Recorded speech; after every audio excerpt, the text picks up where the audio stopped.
Everyone, welcome to arrive online classes. This is Praveen here और हम लोग अभी वीडियो करेंगे केमिस्ट्री सेक्शन के लिए। और केमिस्ट्री सेक्शन का मैंने वेरी वेरी वेरी इंपॉर्टेंट जो चैप्टर है वो लिया है, that is your periodic table. और चैप्टर जो है क्लास एनसीईआरटी +1 से classification of elements and periodicity in properties. ठीक है, ये चैप्टर है और पीरियोडिक टेबल के बारे में इसमें डिटेल में दिया गया है।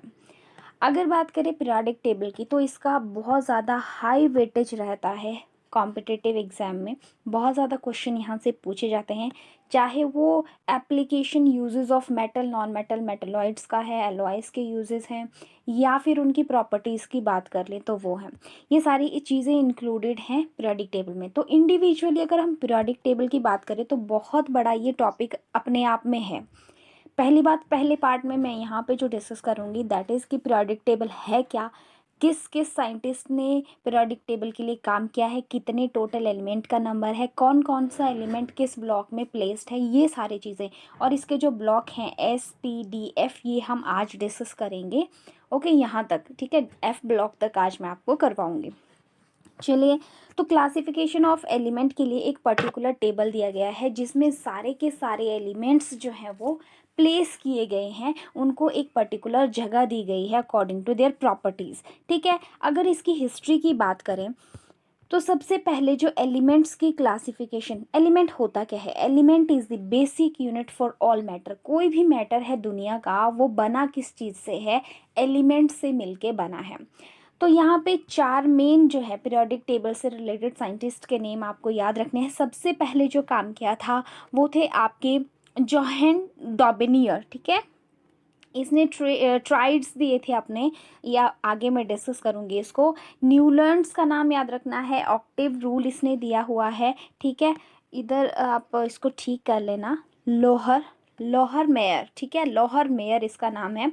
इनका थोड़ा सा वर्क, इनका कंट्रीब्यूशन है। और मॉडर्न पीरियोडिक टेबल, जिसे कि हम आज प्रेजेंट टाइम में मॉडर्न पीरियोडिक टेबल को डिटेल में पढ़ते हैं। ठीक है, ये हम आज करने वाले हैं।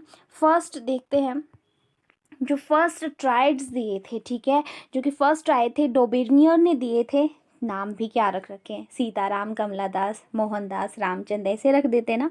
ओके, ये एक जर्मन केमिस्ट थे। इन्होंने 1817 और 1829 में पीरियोडिक टेबल के लिए काम किया। इन्होंने सबसे पहले ऐसा आइडिया इनके माइंड में आया कि ऐसा कोई सिस्टम होना चाहिए, ऐसा कोई टेबल होना चाहिए जिसमें हम सारे एलिमेंट को अकॉर्डिंग टू देयर प्रॉपर्टी जो है वो रख सकते हैं। सबसे पहले इन्होंने पीरियोडिक टेबल के लिए काम किया है। He identified some groups having 3 elements, so called triads. ठीक है, इसीलिए क्या किया था इन्होंने, 3 एलिमेंट को एक जगह अरेंज कर दिया था। इंक्रीजिंग अटोमिक मास, या आपको याद रखना कि इसने एलिमेंट्स को किस बेसिस पे रखा था, अटोमिक मास के अकॉर्डिंग। ठीक है, और जब इसने काम किया था अपने पीरियोडिक टेबल के लिए, उस टाइम जो थे 53 एलिमेंट नोन थे। ठीक है, हम कितने पीरियोडिक टेबल को, हम तो उस टाइम नहीं थे, लेकिन उस समय जो था कि 53 एलिमेंट्स ही तो जो थे वो नोन थे।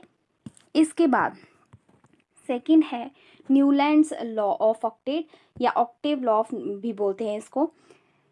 इसमें क्या किया कि जो अरेंजमेंट थी एलिमेंट्स की अकॉर्डिंग टू एटॉमिक मास थी। ठीक है, और इसने जो अरेंज किया था एलिमेंट्स को, वो हाइड्रोजन से लेके थोरियम तक था, 56 एटॉमिक मास तक था। ठीक है, तो यहाँ से आपको ये चीज़ भी पता लग रही है कि उस टाइम 56 एलिमेंट्स पे इसने काम किया। Okay, he compared this to the octave found in music. इसने बोला मेन चीज़ इसकी क्या है कि जैसे इसने फर्स्ट एलिमेंट जो है वो कोई प्लेस किया, तो इसने कहा जो 1 से लेके जो 8वां एलिमेंट होगा, 8th जो एलिमेंट होगा, उसकी प्रॉपर्टी बिल्कुल मैच करेगी फर्स्ट वाले जो एलिमेंट है उससे। ठीक है, तो ये मेन इसका पॉइंट है कि फर्स्ट और 8th एलिमेंट की प्रॉपर्टी क्या करेंगी, मैच करेंगी। लेकिन ऐसा हर एक एलिमेंट के लिए, हर एक सीरीज के लिए पॉसिबल नहीं हुआ। इसका लॉ जो था वो एप्लीकेबल था अप टू कैल्शियम, सिर्फ कैल्शियम तक। कैल्शियम का एटॉमिक नंबर 20 होता है।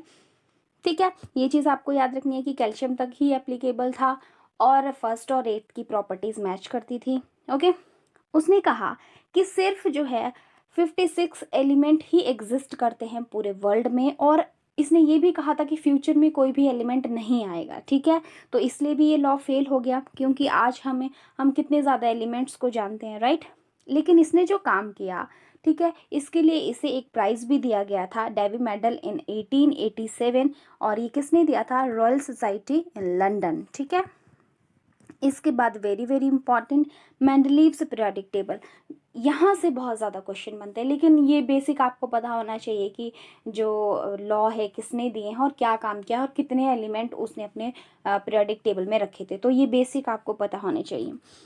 अब जो पीरियोडिक टेबल है ये कब पब्लिश हुआ था, 1905 में। ये एक रशियन केमिस्ट थे, कौन, मेंडलीव जो थे। इन्होंने जो पीरियोडिक टेबल दिया उसमें इन्होंने बोला कि पीरियड्स कितने होते हैं, 7 होते हैं, ग्रुप्स का नंबर कितना होता है, 18 होता है। जैसे आपका पीरियोडिक टेबल है, एक सेकेंड, अगर ये आपका पीरियोडिक टेबल है तो इसमें जो है ऐसे जो कॉलम्स होते हैं इस तरीके से, ये क्या हैं, ग्रुप्स हैं, इनका नंबर टोटल 18 होता है। और अगर इस तरीके से हॉरिजॉन्टली क्या है, ये पीरियड्स हैं, ठीक है, इनका नंबर कितना होता है, 7, ठीक है। Okay, when he started his work only 63 elements were known। जब इसने शुरू किया काम तो 63 एलिमेंट्स थे। Atomic number is equal to the nuclear charge, ठीक है। अब न्यूक्लियर चार्ज, अटोमिक नंबर जितना है उतना ही न्यूक्लियर चार्ज होगा। न्यूक्लियर चार्ज क्या होता है, जो न्यूक्लियस के अंदर चार्ज प्रेजेंट होगा कैसा होगा, पॉजिटिव होगा कि नेगेटिव, हमेशा ही न्यूक्लियस में पॉजिटिव चार्ज होता है, क्योंकि वहाँ पे प्रोटॉन्स प्रेजेंट होते हैं, ठीक है। यहाँ पे फुल फॉर्म आपको याद रखनी है, IUPAC, that is international union of pure and applied chemistry. Okay, इसके बाद पीरियोडिक टेबल में 4 मेन ब्लॉक्स होते हैं, S block, T block, P block and F block, ठीक है।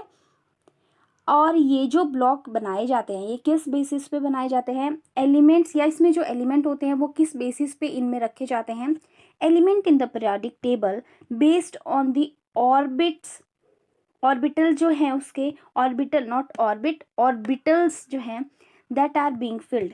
ये जो हम जैसे इलेक्ट्रॉनिक कॉन्फ़िगरेशन लिखते हैं, ठीक है, जो हम लिखते हैं, फॉर एग्जांपल यहाँ मैं आपको बताऊँ, जैसे इसकी S ब्लॉक की लिखी हुई है यहाँ पे NS1, तो लास्ट फील्ड जो इलेक्ट्रॉन है वो किस ऑर्बिटल में जा रहा है, यहाँ पे S में जा रहा है, इसीलिए इन एलिमेंट्स को जो है वो S ब्लॉक में रखा गया है, ठीक है, इस तरीके से। तो अब हम पहले S ब्लॉक के क्वेश्चंस करेंगे। S ब्लॉक में 2 ही ग्रुप होते हैं, कितने ग्रुप होते हैं इसमें, 2 ग्रुप्स होते हैं, ग्रुप 1 एंड ग्रुप 2। ग्रुप 1 को एल्कली मेटल कहते हैं, प्रीवियस ईयर क्वेश्चन। ग्रुप 2 को एल्कली अर्थ मेटल कहते हैं, प्रीवियस ईयर क्वेश्चन, ठीक है। ऐसे क्वेश्चन रहता है कि which group of periodic table is considered as the alkali earth metal, या फिर एक बार क्वेश्चन आया था कि आपको इसमें से कोई एक मेटल दे दे, मान लो कैल्शियम ही दे दिया है, कैल्शियम आपको पूछा गया identify the alkali earth metal, ठीक है, तो वहाँ आपको एक मैग्नीशियम दे दिया, दूसरा ऑप्शन में आपको लिथियम दे दिया, तीसरे में आपको मान लो सिल्वर दे दिया, और यहाँ पे कुछ भी नाइट्रोजन, तो आपको इसमें से पहचानना है। अगर आपको सीरीज़ लर्न है तो आप ऑब्वियसली उसका आंसर कर दोगे मैग्नीशियम। तो ये सीरीज़ इसलिए लर्न करना इम्पॉर्टेंट है क्योंकि ऐसे क्वेश्चन एग्जाम में कई बार आ जाते हैं, ओके। तो इसके आपको सीरीज़ को लर्न करने के लिए बहुत ज़्यादा ट्रिक्स आपको यूट्यूब में मिल जाएंगे, किस तरीके से, या आपने पहले भी अब लर्न की होंगी जब आप स्कूल या कॉलेज में थे, तो आपको वहाँ से वही ट्रिक्स जो है वो लर्न करनी है ताकि आपको ये नेम जो है वो याद हो जाए। जैसे फॉर एग्जांपल मैं यहाँ पे एक डिस्कस करूँ, जैसे ये सीरीज़ है जो फर्स्ट ग्रुप के लिए है, हे लीना करे रब से फरियाद, तो इस तरीके से मैंने लर्न किया था, ओके। तो आप लोग अपनी ट्रिक या जहाँ से भी आपने लर्न किया हो पहले तो आप लर्न कर सकते हो, ठीक है, ओके। तो यहाँ पे जो रेडियम है ये डिस्कवर किया था मैडम क्यूरी ने, आप कर लें, ये लिख लें क्वेश्चन। और यहाँ पे इलेक्ट्रॉनिक कॉन्फ़िगरेशन भी आपको लर्न करनी है। ग्रुप 1 के लिए NS1 रहती है और ग्रुप 2 के लिए NS2 रहती है, राइट। अब क्या होता है, जो ये एल्कली मेटल्स होती हैं, ठीक है, यहाँ पे मैंने लिख रखा होगा, पहले मैं ये प्रॉपर्टीज़ डिस्कस करती हूँ उसके बाद ये चीज़ बताऊँगी। ये सॉफ्ट मेटल होते हैं। मैं एस ब्लॉक की बात कर रही हूँ, इसमें सॉफ्ट मेटल्स होती हैं और ये कलर देती हैं फ्लेम के साथ, ठीक है। अगर फ्लेम इनमें आता है तो कोई किसी कलर्ड दिखेगी वो, ठीक है, उसमें कोई ना कोई कलर होगा। हाइड्रोजन जब जो है, हाइड्रोजन को वैसे इसमें कंसिडर नहीं किया जाता, ठीक है। जैसे हम ये सीरीज़ देखते भी हैं ग्रुप 1 की, तो हाइड्रोजन को जो है वो इस सीरीज़ में कंसिडर नहीं किया जाता, लेकिन मैंने यहाँ पे हाइड्रोजन के क्वेश्चन भी नोट किए हैं। हाइड्रोजन जब जो है वो जलती है तो पॉप साउंड प्रोड्यूस होती है। Question previous year.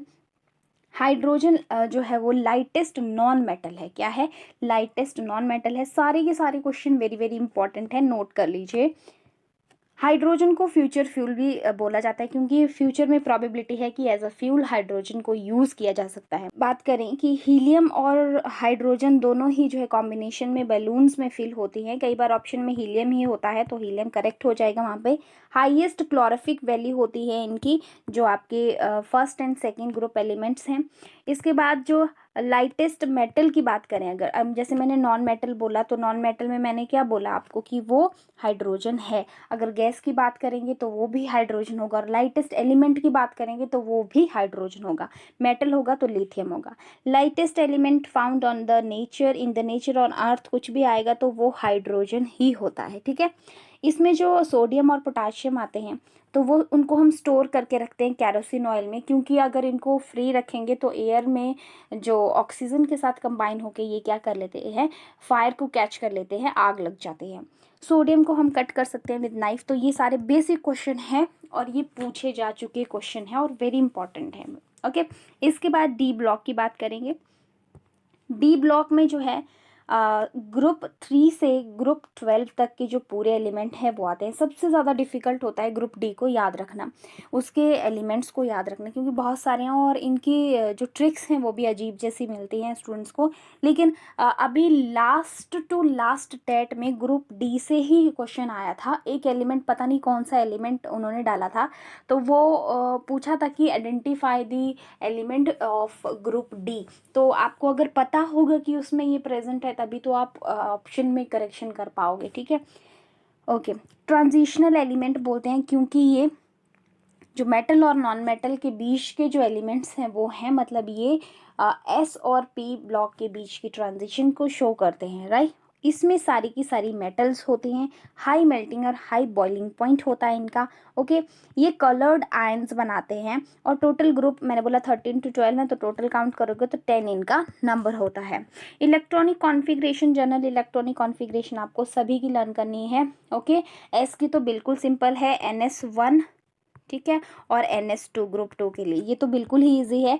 और यहाँ पे जो डी के लिए है वो ये है N-1, D 1 to 10 हो सकते हैं, ठीक है, और NS 0 to 2। वेरी इंपॉर्टेंट, ये तो बार बार क्वेश्चन पूछे जाते हैं, ओके। इसके बाद यहाँ पे जो इलेक्ट्रॉनिक कॉन्फ़िगरेशन है वो 3 ये एलिमेंट है जो ग्रुप 12 के एलिमेंट्स हैं, ठीक है। ग्रुप 12 जैसे ये आपका मान लो पूरा पीरियोडिक टेबल है इस तरीके से, तो यहाँ पे ये वाला जो है डी ब्लॉक है आपका, ये जो है वो डी ब्लॉक होता है यहाँ पे। तो इसमें जो यहाँ पे एक ग्रुप होता है, यहाँ पे 12th जो ग्रुप होता है उसमें ये 3 जिंक, कैडमियम एंड मरकरी, 3 ऐसे एलिमेंट होते हैं जो इसकी जनरल इलेक्ट्रॉनिक कॉन्फ़िगरेशन को फॉलो नहीं करते हैं। उनकी इलेक्ट्रॉनिक कॉन्फ़िगरेशन अलग है, इसलिए आपको याद रखनी है, that is N-1 D 10 NS2। Completely field जो है इनके आउटर मोस्ट शेल के इलेक्ट्रॉन होंगे, ठीक है। डी भी फिल है, पूरा 10 है, और इसमें एस भी पूरा फिल है, 2 है उसमें, ठीक है। तो ये आपको याद रखना है और इनके एटॉमिक नंबर भी याद कर लें, ठीक है। जो ग्रुप डी में वेरी वेरी इंपॉर्टेंट एलिमेंट है जिनके की एटॉमिक नंबर आपको याद ही रखने, क्योंकि कई बार एटॉमिक नंबर आपको कोई एलिमेंट दे देंगे कि find the electronic configuration of this, for example mercury दे दिया हुआ या वैलेंसी पूछ ली उसकी, तो आपको उसका एटॉमिक नंबर पता होना चाहिए, ठीक है। जिंक का 30 है, कैडमियम का 48 है और मरकरी का 80 है। इसके बाद इस पूरे ब्लॉक से कुछ एक इम्पॉर्टेंट एलिमेंट्स हैं जिनसे क्वेश्चन पूछे जाते हैं, तो वो मैंने यहाँ पे इंक्लूड करे हैं। फर्स्ट है गोल्ड। गोल्ड का सिंबल जो है AU होता है और इसका एटॉमिक नंबर 79 होता है, याद रखना है।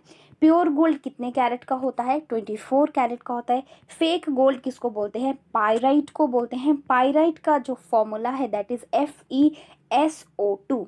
ओके, आयरन सल्फाइड इसका केमिकल नेम है किसका, पायराइट का, और पायराइट जर्नल जो है इसका कॉमन नेम है। किंग ऑफ मेटल्स भी बोलते हैं किसको, गोल्ड को। लीस्ट रिएक्टिव मेटल है और लीस्ट रिएक्टिव एलिमेंट बोल सकते हो। प्योर गोल्ड को प्योर गोल्ड जो है वो डिजॉल्व हो जाता है किसमें, एक्वारेजिया में। एक्वारेजिया वाला क्वेश्चन भी बहुत इंपॉर्टेंट है, इसकी रेशियो ज़्यादा इंपॉर्टेंट है कि एक्वारेजिया है क्या। ये कॉम्बिनेशन है, मतलब मिक्सचर है किसका, HCl और HNO3 का। ठीक है, एक्वारेजिया क्या है, इन दोनों का मिक्सचर है, और रेशियो इसमें अगर जो है HCl की 1 है तो इसकी 3 होगी। ये रेशियो आपको ध्यान में रखनी है। ओके, इसके बाद मरकरी इंपॉर्टेंट है। मैंने बताया जैसे कि मरकरी का सिंबल क्या होता है, Hg होता है, और इसका एटॉमिक नंबर 80 होता है। लिक्विड होती है और ये टॉक्सिक होती है। अब इसके साथ साथ जो है मरकरी, गैलियम और सीजियम, ये भी लिक्विड मेटल्स होते हैं। ठीक है, अब मरकरी जो है आयरन के साथ एलॉय बनाने में इसका यूज़ किया जाता है। इसके बाद जो डी ब्लॉक के और अदर एलिमेंट है जो आपको ध्यान में रखने हैं, जहाँ से क्वेश्चन बनते हैं, वो हैं आपके ऑस्मियम, सबसे भारी एलिमेंट, सबसे ज़्यादा भारी एलिमेंट है, हैवीएस्ट एलिमेंट है। टंगस्टन, इसके आपने साइन भी याद रखने हैं, सिंबल भी याद रखने हैं। जैसे टंगस्टन को W से डिनोट करते हैं, और 74 इसका क्या है, एटॉमिक नंबर है। टंगस्टन को आप जो है बल्ब फिलामेंट बनाने में यूज़ करते हैं। प्लैटिनम जो है, प्लेटिनम का आपको याद रखना है, 78 है। ठीक है, ज्वेलरी बनाने में यूज़ किया जाता है। कॉपर वायर्स बनाने में यूज़ की जाती हैं, और it is good conductor of electricity, तो इसका 29 होता है एटॉमिक नंबर। आयरन जो है वो बहुत सारी यूटेंसिल्स के लिए तो नहीं, बट बहुत सारी मशीनरीज के लिए इसका यूज़ किया जाता है, और 26 इसका एटॉमिक नंबर है। तो ये very very very important D block से जो आपको एलिमेंट बिल्कुल भी स्किप नहीं करने हैं। इसके बाद पी ब्लॉक एलिमेंट आ जाता है। पी ब्लॉक मेरा फेवरेट ब्लॉक है, क्योंकि इसके जो सारे जो सीरीज़ होती है वो इजीली लर्न हो जाती है। बहुत अच्छी अच्छी ट्रिक्स आपको मिल जाएंगी डिफरेंट यूट्यूब वीडियोस पे, या फिर आप अगर तैयारी कर रहे हैं तो आपने ऑलरेडी लिख रखी होंगी, जहाँ तक मुझे लगता है। मेटल्स, नॉन मेटल्स और मेटलॉइड सब इसमें आते हैं। ठीक है, ओके, तो इसमें कौन कौन सी जो आपके ग्रुप्स हैं वो आते हैं, 13, 14, 15, 16, 17 एंड 18। तो 18 जो है वो इनर्ट गैसेस हैं, जिनको हम नोबल गैसेस भी बोलते हैं। ठीक है, ओके, यहाँ पे ये कॉमन नेम जो मैंने यहाँ लिख रखे हैं ये बहुत ज़्यादा इंपॉर्टेंट है, यहाँ से क्वेश्चन आते हैं। कार्बन, ठीक है, कार्बन से शुरू होती है ये वाला ग्रुप, तो इसलिए इसको कार्बन फैमिली बोलते हैं। ग्रुप मतलब क्वेश्चन आपको कैसे आएगा कि group 15 is commonly known as, वहाँ पे लिख दिया होगा नाइट्रोजन फैमिली, चैलोजन, हेलोजन, तो आपको पता होना चाहिए, तो ऑप्शन जो है नाइट्रोजन फैमिली करेक्ट हो जाएगा। ग्रुप 15 को नाइट्रोजन फैमिली बोलते हैं। ग्रुप 16 को ऑक्सीजन फैमिली या चैलोजन बोलते हैं। ग्रुप 17 को जो है वो हेलोजेंस बोलते हैं, और ग्रुप 18 को इनर्ट गैसेस और नोबल गैसेस बोलते हैं। ठीक है, इसमें जो मैंने ये अंडरलाइन करके रखे हैं ये एलिमेंट बार बार इनसे क्वेश्चन जो है पूछे जाते हैं, इनके एटॉमिक नंबर आपको बिल्कुल एकदम रट लेने हैं। ठीक है, और वैसे भी आपको एटॉमिक नंबर 1 to 30 तो एकदम रटे होने चाहिए। ठीक है, वहाँ से क्वेश्चन, क्योंकि वैलेंसी वाला क्वेश्चन है, आपका इलेक्ट्रॉनिक कॉन्फ़िगरेशन वाला क्वेश्चन है, ये तभी सॉल्व होंगे अगर आपको उसका क्या एटॉमिक नंबर पता है। ठीक है, ओके, ग्रुप 13 to 18 आते हैं। मेन ग्रुप एलिमेंट हैं ये, और इनकी जो इलेक्ट्रॉनिक कॉन्फ़िगरेशन है वो NS2Np1 से NS2Np6 तक होती है। ठीक है, ज़्यादा डिफिकल्ट नहीं है, इजी ही है, 4-5 बार लिखोगे आपको इलेक्ट्रॉनिक कॉन्फ़िगरेशंस लर्न हो जाएंगे। Okay, group 18 completely field electron होते हैं, इनर्ट गैसेज, इसीलिए वो किसी के साथ दिलचस्पी नहीं रखती हैं बॉन्ड बनाने में, इसीलिए, ठीक है, इसीलिए उनको इनर्ट बोलते हैं। ठीक है, एल्युमिनियम क्या है, लाइटेस्ट मेटल है। ओके, नेक्स्ट, स्टेनलेस स्टील बनाने के लिए जो है वो यूज़ होता है किसका, एल्युमिनियम का, और इसका जो एटॉमिक नंबर है दैट इज़ 13, जेड से हम एटॉमिक नंबर को लिखते हैं। ओके, बॉक्साइट का फॉर्मूला आपको लर्न करना है यहाँ पे, Al2O3, ये नेचुरली प्रेजेंट होता है as a ore. Okay, mostly non metal accept electron and make negative ions, जो आपकी नॉन मेटल्स होती हैं वो इलेक्ट्रॉन को एक्सेप्ट करती हैं और क्या कर देती हैं, नेगेटिव आयन्स बनाते हैं। ठीक है, कैसे नेगेटिव आयन्स बनाते हैं पता होगा वैसे आप लोगों को, बता देती हूँ एक बार।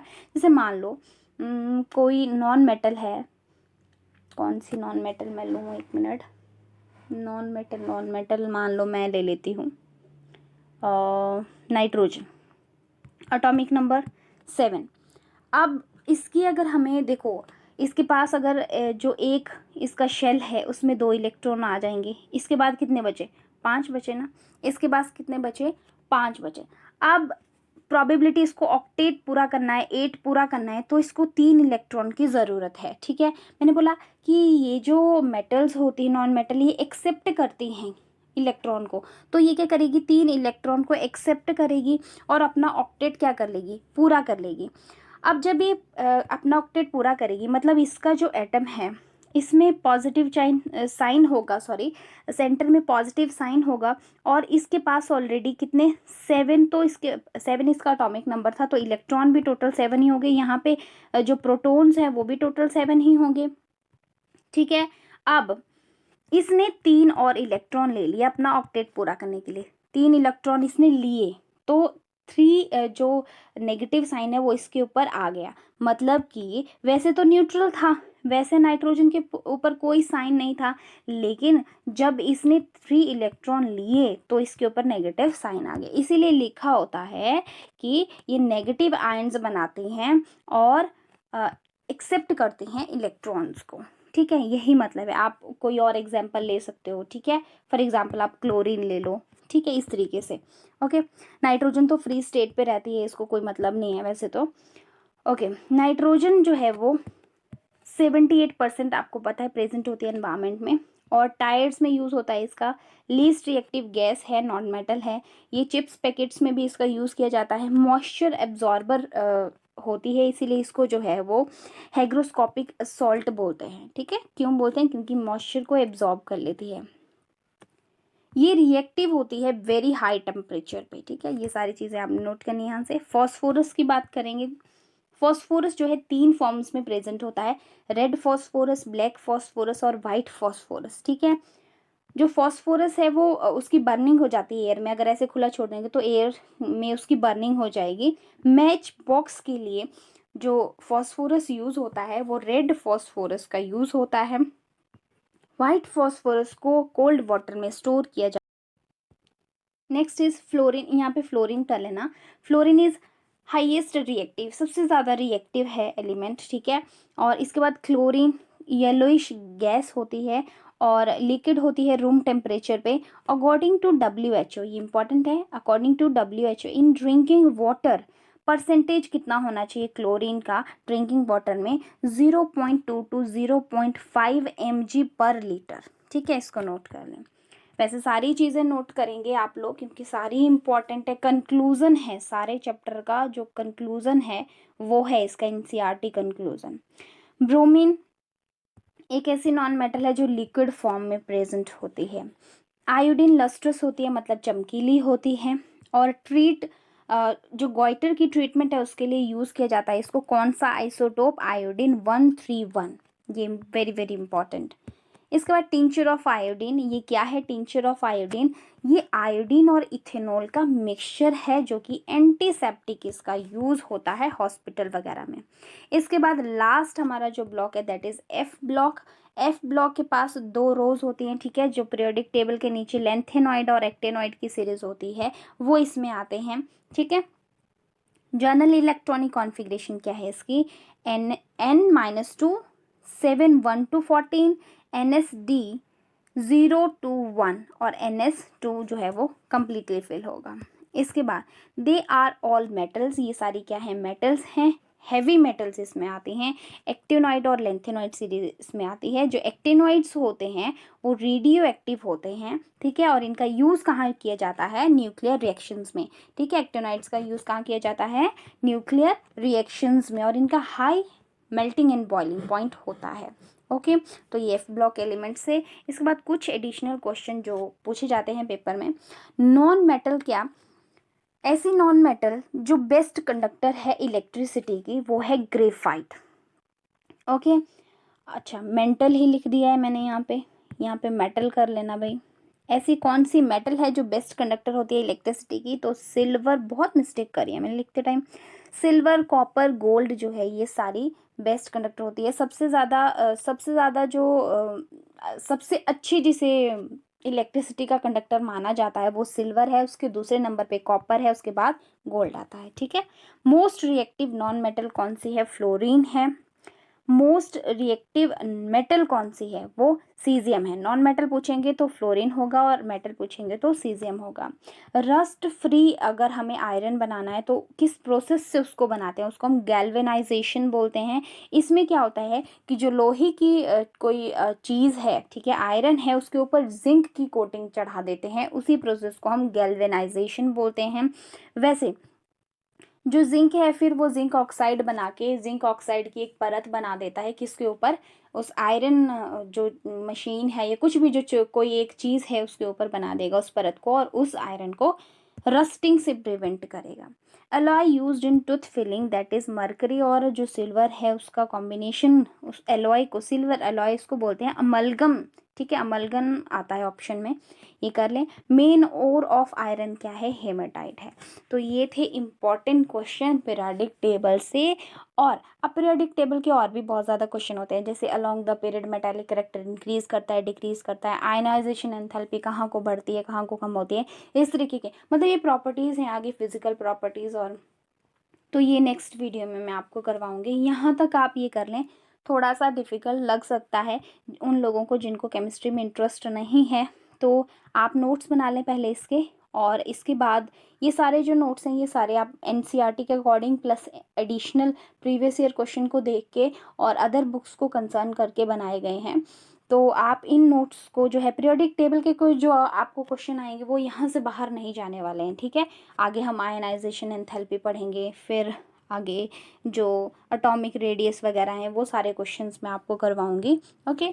तो जैसे मैंने आपको पहले ही बोला है कि बेसिक केमिस्ट्री में करवाऊंगी। अगर आप मुझसे उम्मीद करो कि मैं आपको बहुत हाई लेवल की केमिस्ट्री करवाऊंगी तो वो नहीं, मैंने पहले भी कहा था कि बेसिक केमिस्ट्री के क्वेश्चन हम करेंगे। और हमें पता है कि 30 मार्क्स की केमिस्ट्री आती है ना, तो उसमें से 15 क्वेश्चन बेसिक होते हैं, 15 प्लस क्वेश्चन बेसिक होते हैं जिनको जो है हम इजीली सॉल्व कर सकते हैं अगर हम उस केमिस्ट्री को पढ़ें। अगर हम ये सोचेंगे कि नहीं टफ है केमिस्ट्री, पढ़ेंगे ही नहीं, तो फिर वो 50 मार्क्स भी हमारे हाथ से चले जाते हैं। तो इसलिए ये 15 मार्क्स आपके सिक्योर करवा दूंगी। Okay. Okay, then bye bye. Next part में मिलते हैं जो कि 1-2 दिन में अपलोड हो जाएगा। Thank you so much for watching. Bye bye.